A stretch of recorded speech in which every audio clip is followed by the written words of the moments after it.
شروع اللہ کے نام سے جو بڑا مہربان نہایت ہی رحم والا ہے۔ بسم اللہ الرحمن الرحیم۔ جس گھر میں عورت ہاتھ سے کپڑے دھوتی ہے اس گھر سے دو چیزیں ختم ہو جاتی ہیں۔ محترم ناظرین، آج آپ کو ایک واقعے کے ذریعے بتایا جائے گا کہ جس گھر میں عورت ہاتھ سے کپڑے دھوئے اس گھر سے کون سی دو چیزیں ختم ہو جاتی ہیں۔ ناظرین، شازیہ انتہا کی خوبصورت لڑکی تھی۔ میں نے جب اسے پہلی بار دیکھا تو اس پر اپنا دل ہار بیٹھا۔ جلد ہی میں نے اس رشتے کے لیے کوششیں شروع کر دیں۔ شازیہ کے ماں باپ نے زیادہ دیر نہیں لگائی اور ہاں کہہ دی، مگر شازیہ کی کچھ شرطیں تھیں جو مجھے بعد میں معلوم ہوئی۔ پہلی شرط تو یہ تھی کہ شادی کا فنکشن صبح 8 بجے ہوگا۔ باقی شرائط کے بارے میں بھی جاننا نہیں چاہتا۔ گویا کہ اس نے یہ بات کہہ دی کہ شادی سے پہلے ان باتوں کا جاننا ضروری ہے، مگر یہ شازیہ کے عشق میں اس قدر پاگل تھا کہ کسی شرط کو خاطر میں نہیں لایا۔ میری شادی غیر مشروط تھی اور میں جاننا چاہتا تھا کہ میں شازیہ سے شادی کر کے کبھی نہیں پچھتاؤں گا۔ اپریل کے پہلے جمعے میں شادی شازیہ سے بخیر و عافیت ہو گئی۔ شازیہ کو پانے کا نشہ ہی الگ تھا۔ میں آنے والے دنوں کا سوچ کر پھولے نہ سما رہا تھا۔ شام کو مغرب سے پہلے ہی شازیہ رخصت ہو کر میرے گھر آ گئی تھی۔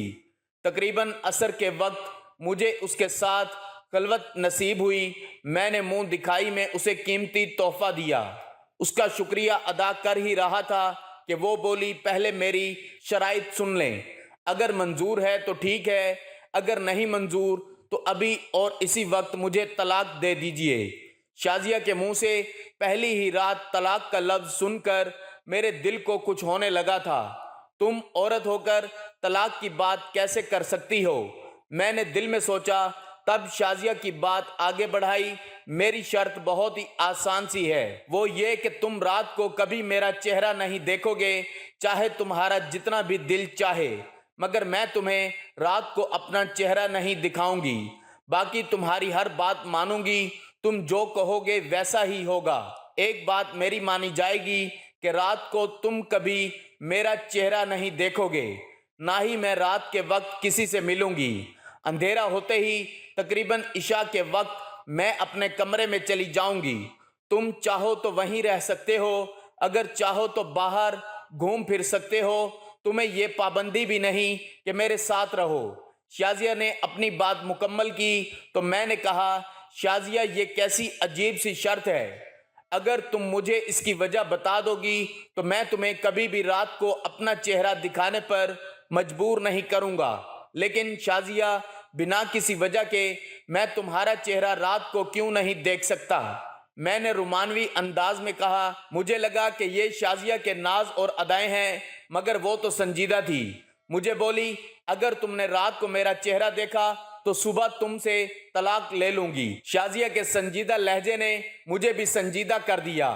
میں نے کہا، ٹھیک ہے، تم جیسی حسین لڑکی کا مل جانا ہی نعمت ہے۔ تم کہو گی تو میں تم کو رات کو کیا دن کو بھی تمہارا چہرہ نہیں دیکھوں گا۔ خیر، یہ ایک جذباتی قدم تھا اور مجھے شادی کے پہلے ہفتے ہی معلوم ہو گیا کہ اس کی قیمت چکانا کتنا مشکل ہے۔ مجھے جب بھی کہیں باہر جانا ہوتا، رات کو ڈنر کرنا ہوتا یا دوستوں نے مجھے کھانے پر بلایا ہوتا، شازیہ میرے ساتھ موجود نہ ہوتی۔ رفتہ رفتہ یہ بات سب تک پھیلنے لگی کہ شاہ زین کی بیوی رات کو باہر نہیں نکلتی۔ کچھ لوگوں نے تو اسے شازیہ کی شرافت سمجھا، جبکہ کچھ لوگوں نے عجیب و غریب قصے گھڑ لیے۔ بہرحال اس صورتحال میں بہت تنگ تھا۔ ایک ہفتہ گزارا تو شازیہ نے عجیب حرکت کرنا شروع کر دی۔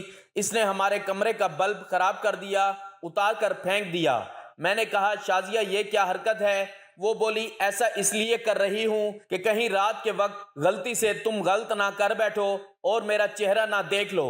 شازیہ کی باتیں سن کر میرا تجسس بڑھتا جا رہا تھا کہ آخر اس کے چہرے میں ایسا کیا ہے جو رات کے وقت میں نہیں دیکھ سکتا۔ بہرحال ہم دونوں کے درمیان جو معاہدہ ہوا تھا میں اس پر قائم تھا۔ اس رات میں نے دیکھا شازیہ بہت بے چین تھی۔ وہ بار بار اندر باہر جاتی اور کبھی اپنے منہ پر ہاتھ رکھ کر دعائیں کرتی۔ میں سمجھ نہیں پا رہا تھا کہ اس بے چینی کا سبب کیا ہے۔ اس وقت میں نے اسے کچھ نہیں کہا، لیکن میں جان گیا تھا کہ شازیہ کی بے تابی کی کوئی تو وجہ ہے کہ ہر وقت کسی کا انتظار کرتی رہتی ہے۔ اس کی نگاہیں فون پر لگی رہتی اور جیسے ہی فون آتا وہ ہلکی آواز میں بات کرنے لگتی۔ ہم دونوں کے بیچ سخت جیسی کوئی بات نہیں تھی، اس لیے میں نے کبھی اس کا فون سننے کی کوشش نہیں کی، مگر ایک دن شازیہ کے بات کرنے کے بعد اس کے رویے سے اندازہ ہوا کہ وہ کسی اور کو فون کرتی ہے۔ مطلب یہ کہ اس کے میکے کا فون نہیں ہوتا تھا بلکہ وہ کسی اور شخص سے بات کرتی تھی۔ شازیہ نے آخری بار جب فون پر بات کی تو میں نے ایک مردانہ آواز سنی تھی جس سے اندازہ ہو رہا تھا کہ شازیہ کسی غیر شخص سے بات کرتی ہے۔ اب تو جیسے میری زندگی کا سکون لٹ گیا۔ بیوی خوبصورت تو تھی مگر خوبصورت نہ تھی۔ میں نے سوچا کہ اب شازیہ سے بات کرنے کی بجائے ساتھ ہی اس معاملے کو حل کرنے کی کوشش کروں گا اور جلد ہی شازیہ کا چہرہ بھی رات کے وقت دیکھوں گا تاکہ مجھے سمجھ آئے کہ معاملہ کیا ہے۔ ایک دن میں آفس سے ذرا جلدی آ گیا۔ اس دن شازیہ پھر ٹہل رہی تھی۔ اس کی بے چینی اس کے چہرے سے دیکھی جا سکتی تھی۔ مجھے اندر آتا دیکھ کر حیرت سے بولی، آپ تو رات کو آتے ہیں، آج جلدی کیوں آ گئے؟ اس کی حیرانی دیکھ کر مجھے اور غصہ آیا۔ کیوں تم میرے جانے کے بعد ایسا کیا کرتی ہو کہ میرے آنے سے تمہیں اس قدر حیرانگی ہو رہی ہے؟ میں نے غصے سے پوچھا۔ نہیں ایسی کوئی بات نہیں، شازیہ نے بات سنبھالتے ہوئے کہا کہ عین اسی وقت دروازے پر بیل بجی۔ میں نے مشکوک نظروں سے شازیہ کی طرف دیکھا۔ شازیہ کا رنگ جیسے نیلا پڑ گیا۔ میں نے دروازہ کھولا تو سامنے ایک آدمی کھڑا تھا جو پولیس کی وردی میں ملبوس تھا۔ اس وقت میرے سامنے کوئی اور ہوتا تو شاید میں شک کرتا، مگر انسپکٹر مظہر حیات کو اپنے سامنے دیکھ کر میرا سارا غصہ جھاگ کی طرح بیٹھ گیا۔ انسپکٹر مظہر حیات میرا دوست تھا۔ ہم دونوں ایک دوسرے کو کافی عرصے سے جانتے تھے اور میری اس سے بات چیت بھی ہوتی تھی، مگر کافی عرصے سے ملاقات نہیں ہوئی تھی۔ یوں کہیے کہ 2 سال سے ہم دونوں ملے نہیں تھے۔ میں جانتا تو تھا کہ وہ ہمارے ہی علاقے میں انسپکٹر تعینات ہے، مگر مصروفیت کی وجہ سے دونوں کی ملاقات نہیں ہو پائی تھی۔ اچانک مظہر کو اپنے سامنے دیکھ کر مجھے حیرت ہوئی، مگر اس نے زیادہ حیرت کا اظہار نہیں کیا۔ فوراً ہی میرے گلے لگ گیا اور بولا، کہاں تھے تم یار؟ اتنے عرصے سے ملاقات نہیں ہوئی۔ مظہر کا انداز تو بالکل نارمل تھا۔ میں اسے اندر ڈرائنگ روم میں لے آیا، مگر حیران تھا کہ مظہر کو میں اپنے گھر کبھی نہیں لایا۔ پھر اسے کیسے پتا کہ میں یہاں رہتا ہوں؟ باتوں میں نے مظہر سے دریافت کرنے کی کوشش کی۔ بولا، یار یہ بھی کوئی بات ہے؟ ہم پولیس والوں کو اپنے علاقے کے ہر بندے کا پتہ ہوتا ہے، تم تو پھر دوست ہو۔ مظہر کی بات سن کر میں ابھی مطمئن نہیں ہوا تھا، کیونکہ میں نے شازیہ کو مظہر کا منتظر پایا تھا۔ میں جانتا تھا کہ جس انداز سے شازیہ ٹہل رہی تھی یقیناً وہ کسی کا انتظار کر رہی تھی۔ اتفاق وہ شخص مظہر نکلا تو مظہر نے مجھ سے ملنے کا بہانہ کر لیا۔ اب بات میری سمجھ میں کچھ آ گئی تھی، مگر میں جانتا تھا کہ آخر مظہر اور شازیہ کے بیچ کیا چل رہا ہے، اس لیے میں نے شازیہ پر مزید شک کرنا شروع کر دیا۔ میرے دل میں جو بھی بات ہوتی میں اپنے دل میں ہی رکھتا، شازیہ پر کسی بھی قسم کے شک کا اظہار نہ کرتا۔ ایک دن میں نے سوچا اگر میری بیوی شازیہ مجھے دھوکہ دے رہی ہے تو میں بھی اس کے ساتھ وہ کروں گا جو اس نے کبھی سوچا بھی نہ ہوگا۔ دل ہی دل میں دوسری شادی کی تیاریاں کرنے لگا، لیکن پہلے سوچا کہ ایک بار سب کچھ اپنی طرف سے ٹھیک کر لوں۔ اس رات میں نے شازیہ کا چہرہ دیکھنا تھا۔ میں جانتا تھا کہ شازیہ رات کے وقت مجھ سے اپنا چہرہ کیوں چھپاتی ہے۔ اس کے بعد مظہر حیات والی گتھی بھی سلجھ جاتی، لیکن پہلے اس کے چہرے کو بے نقاب کرنا ضروری تھا۔ رات کے وقت چونکہ کمرے کا بلب بند ہوتا تھا تو میں نے اپنے پاس ایک چھوٹی سی ٹارچ رکھ لی۔ شازیہ میرے پاس آئی تو میں نے اس کا بازو تھاما تاکہ وہ عین وقت پر بھاگنے نہ پائے، اور پھر جیسے ہی اپنی جیب سے ٹارچ نکال کر روشنی اس کے چہرے کی طرف کی تو میری چیخ نکلتے بچی۔ حیرت کے مارے مجھ سے بات نہ ہو رہی تھی۔ شازیہ، تم نے مجھے اتنا بڑا دھوکہ دیا، آخر مجھ سے اتنی بڑی بات تم نے کیوں چھپائی؟ میں تو تم سے سچی محبت کرتا تھا، تمہیں ایسا کرنے کی کیا ضرورت تھی؟ میں نے نفرت سے شازیہ کی طرف دیکھا، اس کے چہرے کے تاثرات ایک دم ہی بدل گئے تھے۔ میں آپ کو سب کچھ بتا دوں گی، خدارا میری بات سن لیجئے، آپ کو مجھ پر جو بھی شک ہے میں وہ سب کے سب دور کر دوں گی۔ آپ کا دوست مظہر حیات، میں جانتی ہوں آپ کو جو شک ہے میں آپ کو بتاتی ہوں، آپ بیٹھیں تو صحیح۔ شازیہ روتے روتے میرے پاؤں پکڑ کر بیٹھ گئی۔ وہ اس قدر منت کر رہی تھی کہ میں چاہ کر بھی اسے دھتکار نہیں سکا۔ بتاؤ شازیہ، کیا بات ہے؟ تم نے ایسا کیوں کیا؟ مظہر حیات سے تمہارا کیا تعلق ہے؟ میں اب بڑی تحمل سے اسے کہہ رہا تھا، کیونکہ میں نے سوچ لیا تھا کہ اگر یہ عورت مجھ سے دھوکہ کرے گی تو میں بھی دوسری شادی کر لوں گا، اسے وہ دکھ دوں گا کہ ساری زندگی بھول نہیں پائے گی۔ تب شازیہ نے جو بات سنائی اسے سن کر میرا دل بھی رنجیدہ ہو گیا۔ آپ تو جانتے ہیں کہ ہمارا گھرانہ کس قدر ماڈرن ہے۔ میں نے جب ہوش سنبھالا تو امی ابو کو اپنے سے دور ہی پایا۔ وہ مجھے نوکروں اور نوکرانیوں کے رحم و کرم پر چھوڑ کر خود اپنے اپنے کاموں سے نکل جاتے۔ میں جب امی سے کوئی بات کرتی تو وہ مجھے پیسوں کی گڈی تھما دیتی یا پھر شاپنگ کروانے لے جاتی۔ مجھے تو ممتا کی ضرورت تھی، میں ان کے پیار کی پیاسی تھی، مگر ماں نے کبھی میری طرف مڑ کر بھی نہیں دیکھا۔ اس رویے نے میرے اندر بہت ساری محرومیاں پیدا کر دیں۔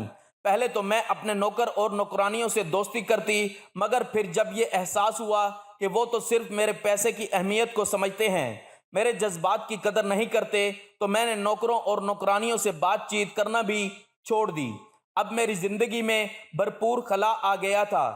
میری ماں نے مجھے کبھی بھی اپنے آفس آنے کی اجازت نہیں دی تھی، ہمیشہ یہی کہتی کہ میرے آفس آنے سے پہلے مجھے بتا دینا، کیونکہ میرے ہزار کام ہوتے ہیں، میں تم سے بات نہیں کر پاؤں گی۔ ابو بھی اپنے کاموں میں مصروف رہتے، مگر اس وقت میرا دل بہت مجبور تھا، میں اداس تھی۔ سوچا اگر امی کو فون کروں گی تو دیر ہو جائے گی۔ میں نے گاڑی نکالی اور امی کے آفس چلی گئی، مگر جیسے ہی آفس کے دروازے سے اندر داخل ہوئی، اندر کا منظر دیکھ کر میرا دل بجھ گیا۔ میں اپنی ماں کے بارے میں ایسا سوچ بھی نہیں سکتی تھی، مگر میری ماں اس قدر روشن خیال ہو چکی تھی کہ وہ اخلاقیات کو بھی بھول چکی تھی۔ اس ایک لمحے نے میرے اندر بغاوت پیدا کر دی۔ مجھے ان عورتوں سے سخت نفرت محسوس ہوئی جو لوگوں کو بھلائی کے درس دیتی ہے، اور خود ان کا کردار کس قدر بھیانک ہوتا ہے یہ کوئی سوچ بھی نہیں سکتا۔ اماں سے نفرت ہوئی تو میری شخصیت بھی بدل گئی۔ میں نگد کلب میں جانے لگی، ملبوسات ایسے پہنتی کہ ہر کوئی میری طرف متوجہ ہوتا۔ اگر میں اس سب میں خوش نہیں تھی، مگر پھر بھی نہ جانے کیوں میری روح کو ایک تسکین ملتی کہ میں نے اپنی ماں سے بدلہ لے لیا، حالانکہ میں خود کو نقصان پہنچا رہی تھی۔ اب میں رات دیر تک گھر سے باہر رہتی، اماں ابا کو خبر نہ تھی کہ ان کی بیٹی کیا کر رہی ہے۔ میرے ملبوسات انتہائی بیہودہ ہوتے تھے اور ناچنا گانا میرا محبوب مشغلہ بن چکا تھا۔ ایک رات میں نے اس قدر شراب نوشی کی کہ میں بے ہوش ہو کر گر پڑی۔ عموماً ایسے واقعات میں لڑکی اپنی عزت کھو بیٹھتی ہے، مگر اس معاملے میں خوش قسمت تھی۔ صبح جب میری آنکھ کھلی، دھڑکتے دل کے ساتھ اپنے پہلو میں دیکھا تو بستر پر کوئی بھی نہیں تھا۔ میں اکیلے کمرے میں بیٹھی ہوئی تھی۔ کمرے کی سجاوٹ سے اندازہ ہو رہا تھا کہ یہ کسی مذہبی انسان کی رہائش گاہ ہے، اور پھر جب وہ لڑکا میرے سامنے آیا تو واقعی میرا خیال سچ ثابت ہوا۔ اس کے چہرے پر داڑھی تھی، جبکہ وہ ایک بادشاہ نوجوان لگ رہا تھا۔ مجھے دیکھ کر اس نے نظر نیچی کر لی، کہنے لگا، کل رات میں اپنی ایک مجبوری کی وجہ سے نائٹ کلب گیا تھا، وہاں پر مجھے کچھ کام تھا۔ ہاں، وہاں میں نے آپ کو بے ہوش پایا تو آپ کا خیال کرتے ہوئے اپنے گھر لے آیا۔ امید ہے کہ آپ ٹھیک ہوں گی، چلیں میں آپ کو آپ کے گھر چھوڑ آتا ہوں۔ نوجوان پر مجھے سخت غصہ آیا، پھر اس کا حلیہ ایسا تھا کہ مجھے اس سے اور بھی نفرت محسوس ہونے لگی۔ اس دن تو وہ مجھے چھوڑ کر چلا گیا، مجھے اس سے بالکل بھی کوئی ہمدردی نہیں تھی، نہ ہی میں نے اس کا شکریہ ادا کیا۔ وجہ شاید اس کا حلیہ تھا جس سے میری ماں نے ہمیشہ نفرت کی تھی، اور ایسے ہی نفرت میرے بھی دل میں ان داڑھی والوں کے لیے موجود تھی۔ مگر اس شخص نے میرا پیچھا نہیں چھوڑا، وہ بار بار میرے پیچھے آتا اور کہتا کہ تم سے محبت کرتا ہوں۔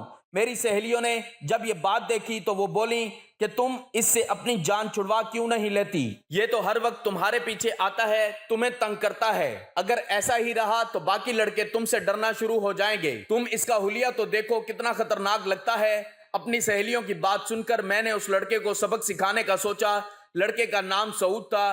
ایک دن اس نے مجھ سے بات کرنے کی کوشش کی تو میں نے کہا کہ شام کو تم بہادری کا مظاہرہ کرنا اور میری سہیلیوں کے سامنے خود کو ثابت کرنا، تب ہو سکتا ہے کہ تمہارا کام بن جائے۔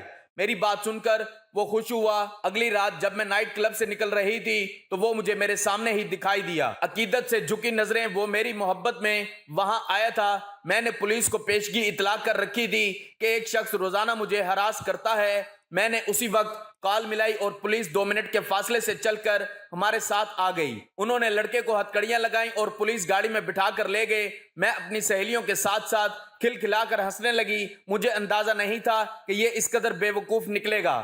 بہرحال اس کو تھانے پہنچا کر میرے دل کو سکون پہنچا، مگر پھر اگلے دن سہیلیوں کے بھڑکانے پر کہ اس کی حالت معلوم کروں، میں تھانے چلی گئی، مگر تھانے پہنچ کر جیسے میرا کلیجہ ہی کٹ گیا ہو۔ پولیس والوں نے مار مار کر اس کا برتا نکال دیا تھا، وہ بہت اذیت میں لگ رہا تھا، چہرے پر خون کے نشان تھے، جبکہ تشدد کے باعث اس کی آنکھیں سوجی ہوئی تھیں۔ اسے دیکھ کر مجھے سخت افسوس ہوا، اس کی آنکھوں میں موٹے موٹے آنسو تھے۔ مجھے دیکھ کر اس نے آسمان کی طرف دیکھا اور بولا، میں نے اپنا معاملہ اللہ تعالیٰ پر چھوڑ دیا، خدا کرے تمہاری راتیں کبھی پرسکون نہ ہوں۔ اس کی بد دعا نے مجھے اندر تک ہلا دیا، مگر میں نے بظاہر کسی قسم کی پریشانی کا اظہار نہیں کیا۔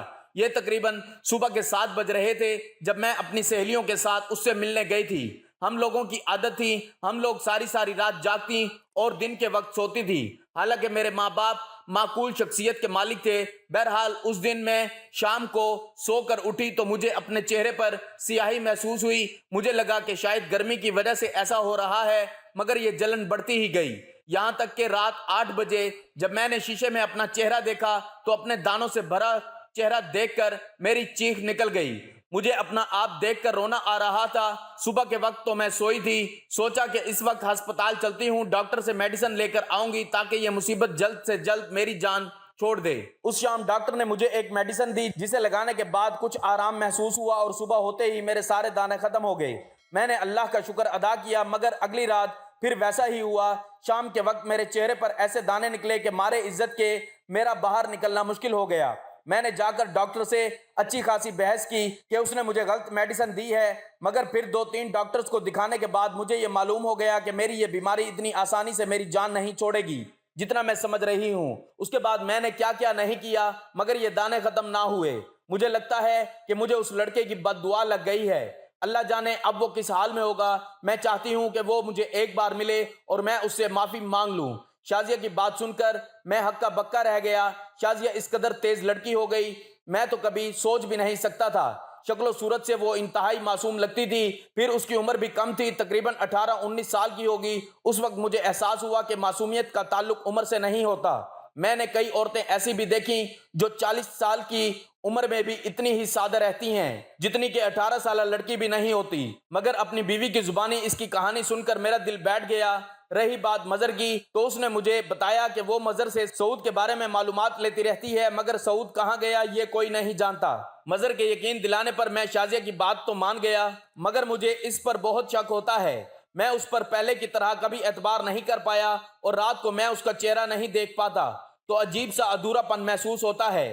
دل چاہتا ہے کہ دوسری شادی کروں، مگر پھر شازیہ کی حالت دیکھ کر سوچتا ہوں کہ اس میں اس کا کیا قصور، جو ہونا تھا ہو گیا۔